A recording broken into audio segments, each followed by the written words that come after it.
দাবি করেছে আমি তার সঙ্গে 100% সহমত।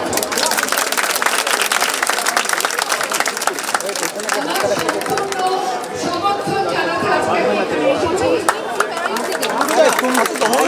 আমি শুধু বলতে পারি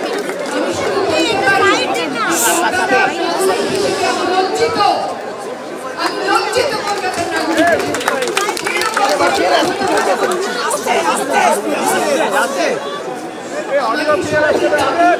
ছাত্রদের সঙ্গে আমার দাবি আর সমস্ত নাগরিকদের দাবি যে রাজ্য সরকার যত দ্রুত সম্ভব যুদ্ধকালীন তৎপরতায় ব্যবস্থা নিয়ে যাতে সমস্ত মেয়েরা সুরক্ষিত অবস্থায় কাজ করতে পারে।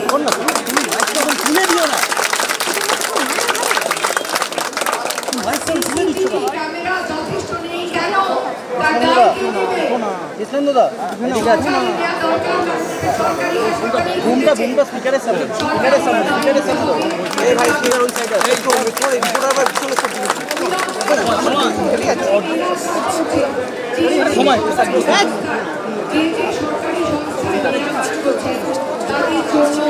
সুরক্ষার যত তাড়াতাড়ি সম্ভব করা হোক এবং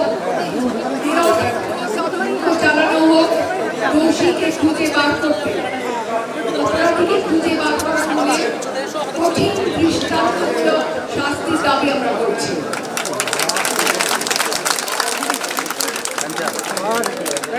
কতগুলি প্রশ্ন আছে।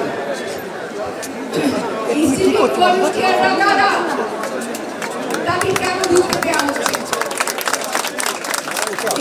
ভলান্টিয়ারদের মধ্যেই কিন্তু লুকানো রয়েছে যত নষ্টামি বীজ, এবং সিভিক ভলান্টিয়ারদের ঢোকা বন্ধ করা হোক। পুলিশের জবাবদিহি করার প্রয়োজন আছে। কেন পুলিশ তক্ষুনি এটাকে অবস্থায় দেখেও কেন তক্ষুনি এটাকে একটা আত্মহত্যার ঘটনা বলে ঘোষণা করলো?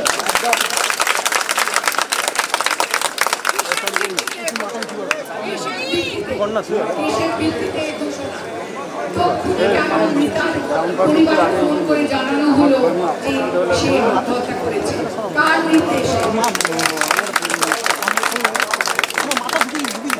কেন পুলিশ তড়িঘড়ি তক্ষুনি এত ব্যস্ত হয়ে উঠল তক্ষুনি পোস্টমর্টেম করার জন্য? প্রশ্ন আমাদের সকলের মনে উঠেছে এবং এইসব প্রশ্নের জবাব আমরা চাই। এই জবাব জানার অধিকার আমাদের আছে এবং আমাদের দাবি